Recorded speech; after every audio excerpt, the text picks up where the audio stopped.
What is your scariest true horror story? 1. I lived in an apartment that didn't allow personal washers or dryers, but had two shared machines in a room you had to pay to use them.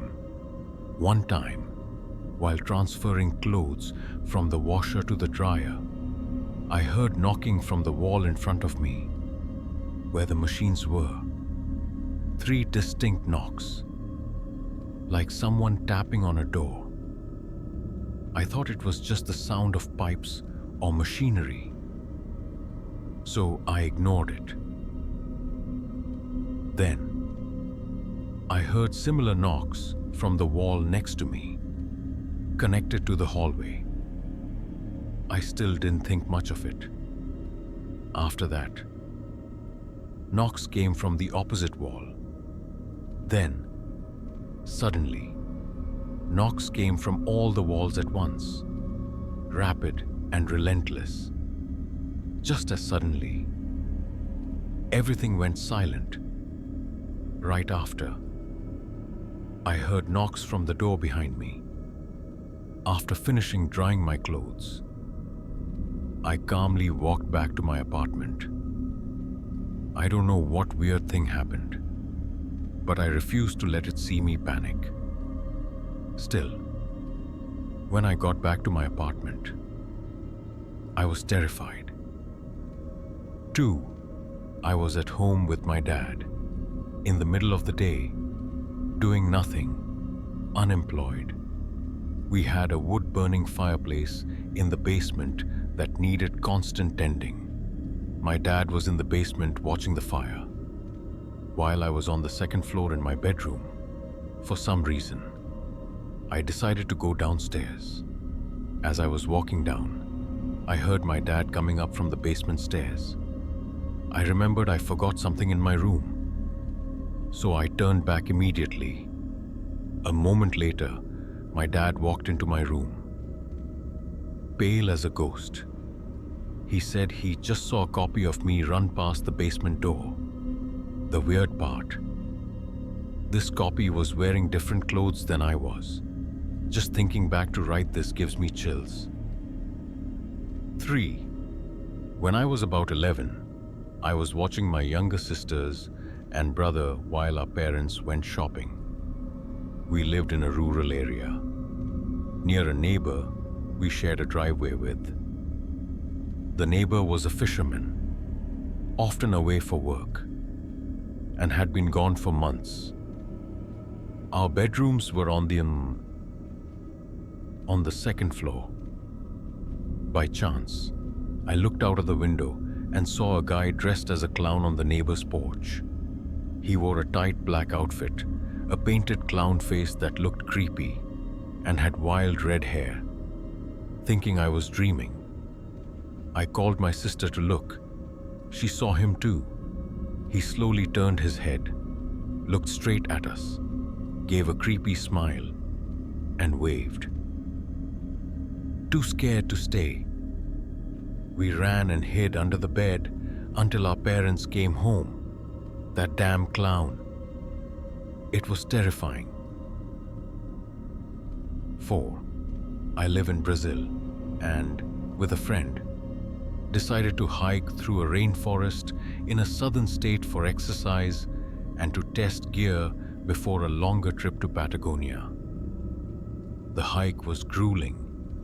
We climbed endlessly in hot, nearly 100% humid weather, through dense vegetation. Finally, at a high altitude near the clouds, we were soaked with sweat and humidity, feeling wet to the bone with no way to dry off. Luckily, at that height, nighttime temperatures dropped below freezing, so there were fewer insects or animals, just birds. We hiked for about 8 hours, but made slow progress due to the tough terrain. By early evening, we found a flat area the first in hours and decided to set up camp as it started raining. I pitched my tent over a few inches of standing water. Exhausted, I sat in the tent reading. Around 3 a.m., I woke up to a girl's voice singing faintly in the distance. The singing got closer until she was singing right next to our tent. Then she passed by, and the singing faded. She was singing something, maybe a lullaby or children's song about rain in Portuguese. But her tone sounded odd. An hour later, I was woken again by singing from afar. She came back, singing the same rain song as she passed. I sensed some irritation in her voice. She kept singing and moved toward the trail. Another hour later, the singing woke me again. This time, she was crying as she sang. Approaching us, she cried and sang as she passed the tent one last time. Then the sound faded. The next morning, we woke up, looked at each other, and said, "What the hell was that?" Then hurriedly left. It was so bizarre, and I have no explanation. We were in a remote area, a trail only for hikers. So why was a woman wandering, singing, and crying at 3 a.m.? 5. I was camping with a friend in Zion and had just lain down to sleep. Suddenly, we heard loud footsteps right outside the tent. We called out, but no one answered. I banged on the tent wall to scare off any animal, but there was no sound of footsteps leaving.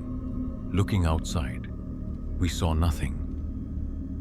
A few minutes later, in complete silence, the footsteps started again right next to the tent, with no sound of them approaching or fading away.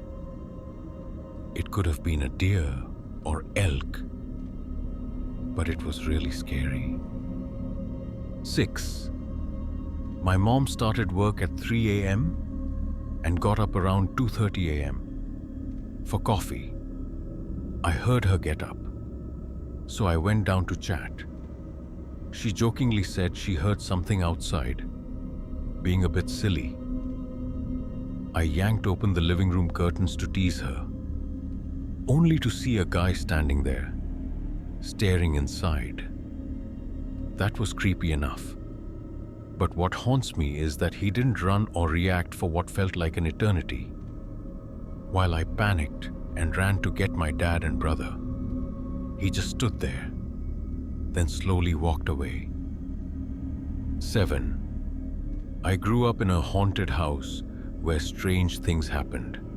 Usually, these events weren't harmful, but they could be annoying. For example, the radio dial would turn on its own, blasting the volume, which was jarring.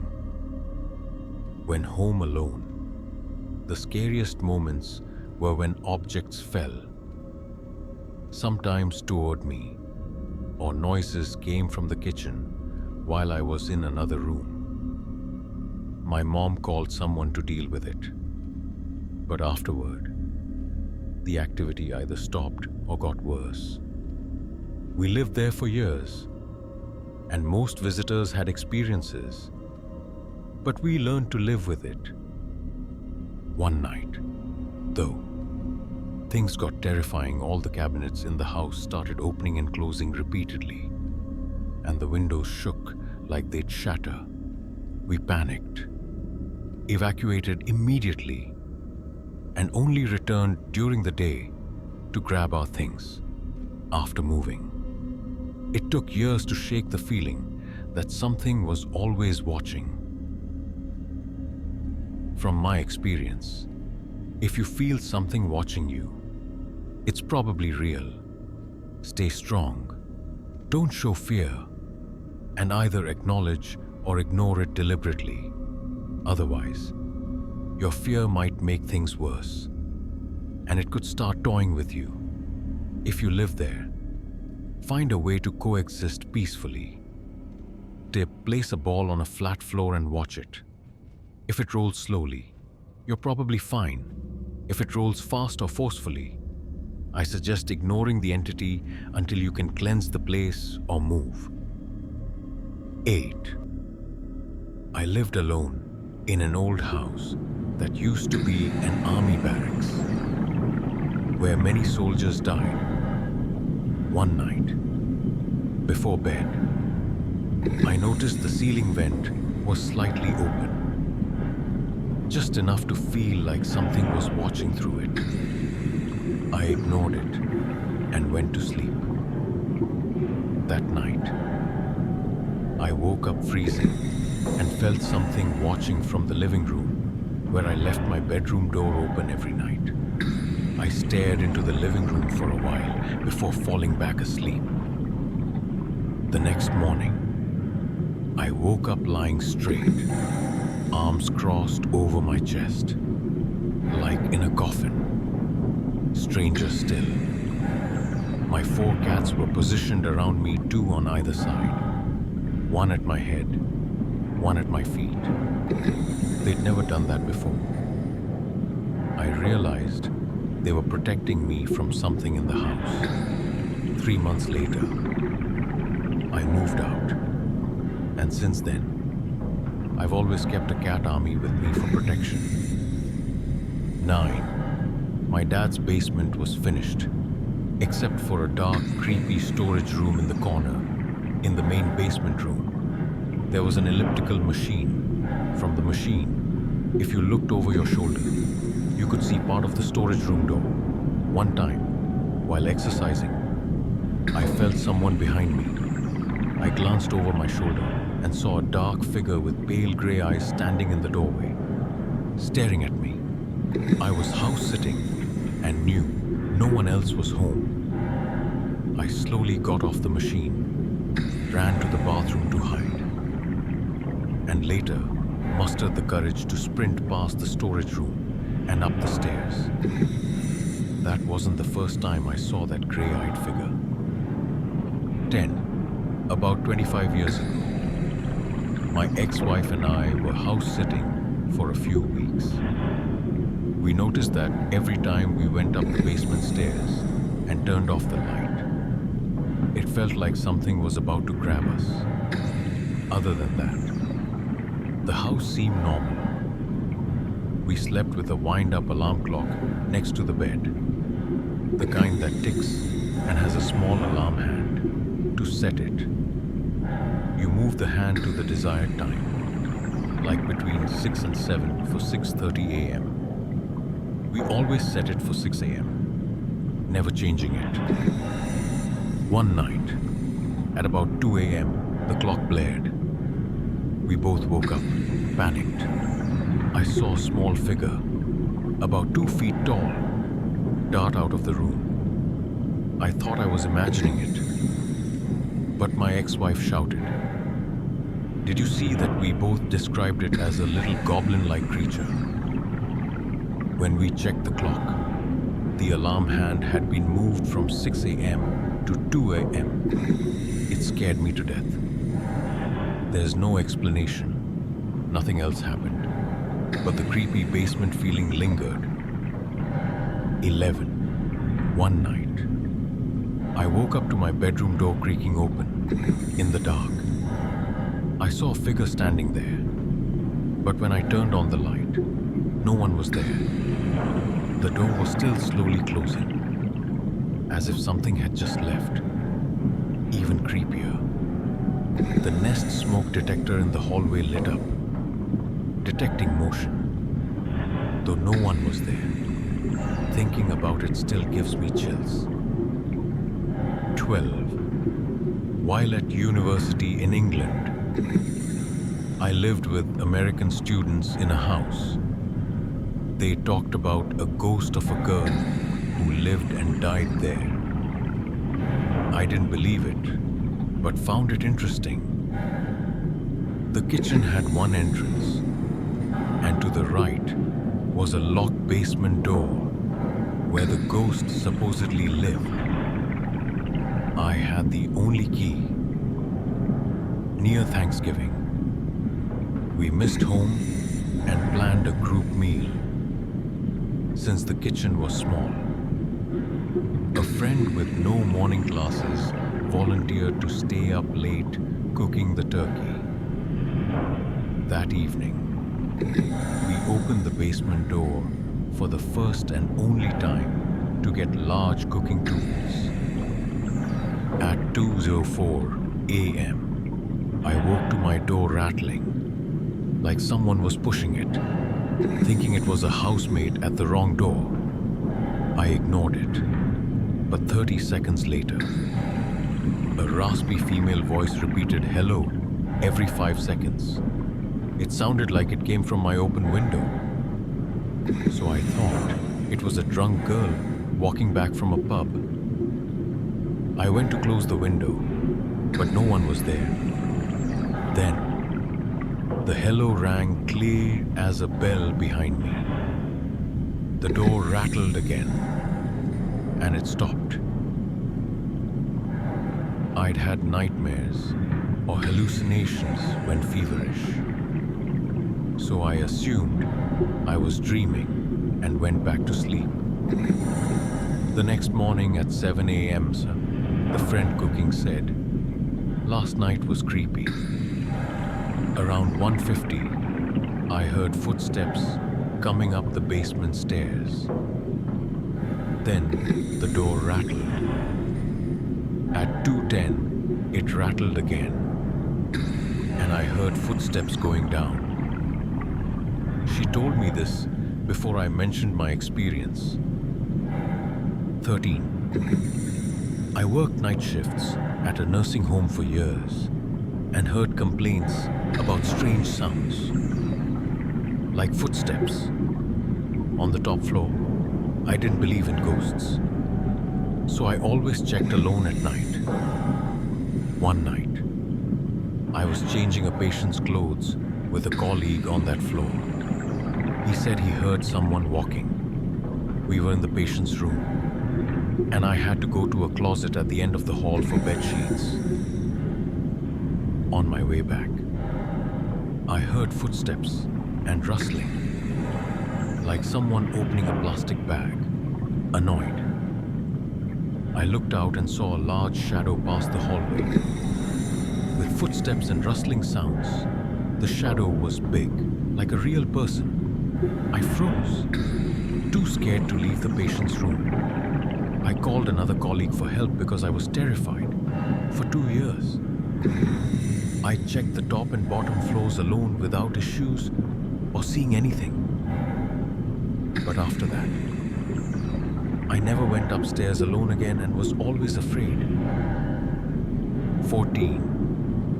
About 25 years ago, I heard a creepy story on a Halloween radio show where listeners called in with spooky tales. A man said he was a painter with an 8-man crew renovating an old house in the Forest of Dean, once a care home for the sick and elderly. They finished work early to watch a World Cup match with England playing. The group gathered around a TV in the house, drinking beer and cheering. When England scored, the room erupted. Suddenly, a loud shh rang out. They turned to see a boy at the door, finger to his lips, saying, "Grandma's sleeping," before running upstairs. The crew chased him, searched the house, but found no boy or signs of anyone living there. Scared, they ditched the game and left. They told their boss, who heard from the owners about a fire that killed an old woman and a boy in the house. I'd love to know if anyone's heard this or similar stories in the Forest of Dean, to see if it's a local legend. 15. In 1988, soon after moving to Hilo, I worked night shifts as a nurse at Hilo Medical Center. One night, Driving to work on Ninitin Kulani Road, halfway there, I saw a woman with long hair in a long white nightgown by the roadside. It was rainy and foggy.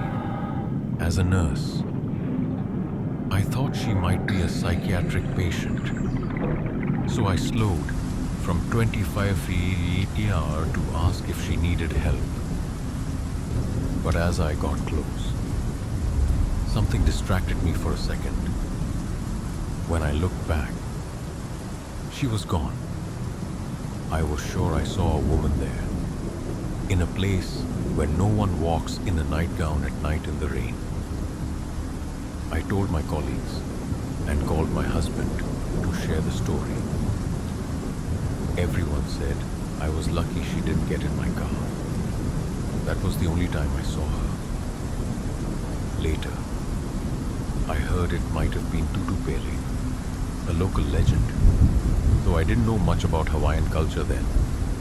I can also say Hilo Medical Center is very haunted, especially room 308 and delivery rooms 1 and 5. There were so many strange nighttime events that our head nurse called a kupuna respected elder to bless our unit 3 times in my 20 years there. 16. My grandfather passed away a few days ago. One night, my mom was crying in the kitchen, and I hugged her to comfort her. On the table were many of his belongings, like photos, clothes, and an old, broken radio with no batteries. The strangest thing I've ever experienced happened when, as my mom sobbed, the radio suddenly blared static for about a second. We both froze, staring at it. My mom stopped crying because she heard it too, afterward. We quietly went to bed and haven't talked about it since, I think. If it was something mystical, maybe it was my grandpa letting us know he's still here. But who knows? 17. I brought home a very realistic 3-foot-tall doll from my grandparents' place. Planning to fix it, because I'm scared of dolls. I put it in a box and placed a heavy metal box on top. The next morning, the doll was gone. The boxes were untouched, but the damn thing was completely missing. I've lived in fear since 18. As a kid in a rural area, I checked our chickens in the backyard coop every day. One winter evening around 8 p.m., it was dark and snowing heavily. I put on boots and went out as usual. Everything was normal until I saw a figure in the dark, nearly 3 meters tall, with glowing red eyes. Terrified, I ran to tell my parents, but no one believed me, and they still don't. Years ago, I learned the previous owner had taken their own life in that same backyard, long before we moved in. 19. As a kid in a small Australian town, during a school break, my friends and I hiked into the bush and stumbled on an old camp with a lean-to and an old plywood camper trailer leaning against it. It looked abandoned for months. We peeked inside the camper, nothing but moldy seats, a built-in table, and old camping gear. But the musty smell made us close the door. While resting in the lean-to's shade, we heard the camper's door handle creak and start turning. I panicked, dropped my backpack, and ran. We all scattered in different directions, meeting up an hour later down the road, all pale. We were certain no one was in that camper. Absolutely impossible. That still haunts me, 35 years later. 20. I often ran at night, from 11 p.m. to 1 a.m. in a valley near my home. One route passed an area with cemeteries on both sides and an abandoned Japanese Shinto shrine nearby. One night, running between the cemeteries, I saw an elderly Asian woman at a bus stop. She slowly said hello and waved. I nodded, smiled back, and kept running. My turnaround point was about 5 minutes from the bus stop. When I ran back past it, she was gone. No cars or buses passed me in either direction, and I didn't see her walking anywhere. She was there when I ran up, but gone 5 minutes later when I ran back. I didn't think much of it then, but later realized how odd it was. Why was she there so late? Where did she go? Thinking about her slow hello and wave gives me chills. I changed my running route immediately after. 21. In the early 2000s, I lived in a rough neighborhood. My house had an alley out back. One night at 3 a.m., I heard a strange sound, like laughter mixed with moaning. Looking out the window, I saw an old man under the street light, staring at my window. I freaked out. He eventually walked down the alley, but I never looked out that window at night again. 22. I was on a cruise with a friend, sharing a cabin. He snored loudly, so he'd stay up until I fell asleep, or I couldn't sleep through the noise. That night, he got drunk and snored heavily. I didn't mind. As I was reading, at about 2 a.m., I was wide awake, reading in bed from this way. Suddenly, I felt something at the foot of my bed bunk. Looking up, I saw a figure like a person, but translucent, gray, and blurry, like TV static. It seemed curious, like a child watching you. I mentally asked what it wanted. When I did, it turned, walked across the room to the door, and vanished. I didn't feel scared or threatened. I wasn't drinking or on drugs, and I was fully awake. I don't know what it was. Weird, really weird. 23. When I was about 24 or 25, I stopped at a CVS late at night. The parking lot was nearly empty when I went in. When I came out, a strange woman was standing in the lot.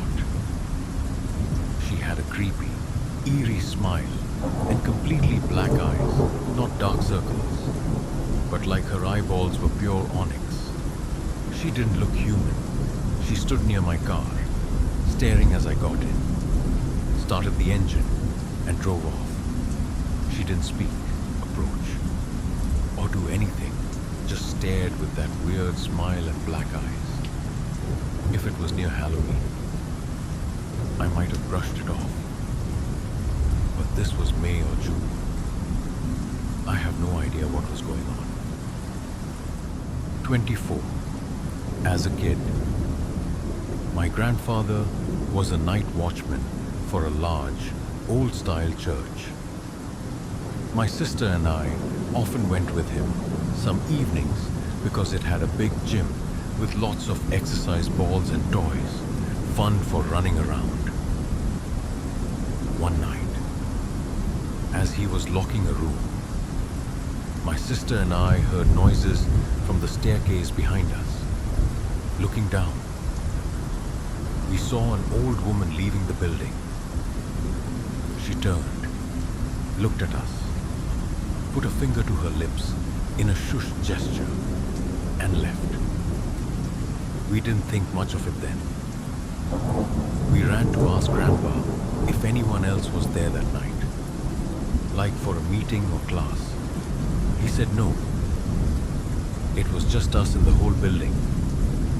When we asked where the staircase door led, he said, "Oh, that door goes to the cemetery." My sister and I freaked out. We still talk about it and share the same memory. 25. In college. My girlfriend and I often went to her parents' old farmhouse to relax after classes. The house was always empty. One afternoon, after being intimate, I was in the kitchen drinking a Gatorade. Behind me was a back staircase to the second floor. As I finished and turned to leave, I saw a girl, about 7-10 years old, standing at the bottom step. At first, I thought, oh no, why did my girlfriend tell me there's a kid here? I hope she didn't hear her. But then, I realized something was off. She was semi-transparent and oddly two-dimensional, in a way I can't explain. Slowly, I realized I was seeing a ghost. I wasn't scared, just curious, knowing I was witnessing something unexplainable. I tried not to blink, staring at her for 10-15 seconds to memorize every detail. She wore a red and yellow summer dress, long blonde hair in old-fashioned braids, and black strap shoes. It felt like the 1940s, 1970s. She seemed unaware of me, standing on the bottom step, looking out of the back window as if waiting for someone. I never took my eyes off her, but she eventually faded away. I didn't believe in ghosts before. I still don't believe in intelligent hauntings, but I like the idea of residual energy or echoes of the past. 26. I live near a cemetery at the end of my street. My friends and I often walk the cemetery paths. Sometimes I'd see a car there, but it was usually deserted one day. My 3 friends and I were walking up a small hill in the cemetery. Suddenly, we all heard a clear knocking sound, like someone tapping knock, knock, knock loudly. Just a few feet away, then silence. We looked at each other, asking if anyone made the noise. None of us did, and we couldn't have. We were in the middle of a park, with the nearest tree or gravestone 15-20 feet away. We checked nearby houses, but no one was outside who could have made it. It was creepy, and I still don't know where the sound came from. 27. Once, I felt shivers despite it not being cold, like someone touched my back. At night, one side of my face went numb, as if someone touched it. At school, I felt the same shivers in my back. In 10th grade, when home alone, I heard children laughing very close, like right by my ear. I checked the windows, but no kids were playing outside. It scared me a bit. 28. My grandparents owned a large, old mansion where my 3 siblings and I spent a lot of time. We each had our own bedrooms. One night, my sister was scared and begged me to sleep in her room with her while we were watching TV. I saw a woman with long black hair in a loose dress walk from the library, past my sister's doorframe, and down the hallway. I jumped up, looked down the hall, and caught her turning to look at me before rounding a corner and vanishing. My sister panicked, ran to slam the door, nearly crying. She'll come back. Don't open the door. I don't want to see her again. The door had a large square hole where a metal vent grill had been removed for cleaning. That night, I saw the woman's feet pass the door through the hole multiple times. To this day, my sister won't talk about it. After the grill was reinstalled, she kicked me out of her room. 29. When my son was 3 months old, we lived in a house built in the 1800s. It always felt haunted, like you were never truly alone, even when you were. One night at 3 a.m., I was feeding him, sitting at the dining table. My husband's computer was on the other side of the table, completely off. Suddenly, my son's eyes locked onto something behind my shoulder, then moved as if tracking someone circling me and the table. Right when his eyes shifted to the computer, it turned on. The only way to turn it on was to press a button on the monitor, but no one touched it. Nearly a decade later, I'm still scared thinking about it. 30. I slept over at my best friend's house when we were in our 20s. I slept on the couch, which faced straight down the hallway to the bedrooms. At about 4 a.m., I woke up, sat up, and looked down the hall. At the end, I saw a woman. She looked at me for a second, then turned and walked into a bedroom.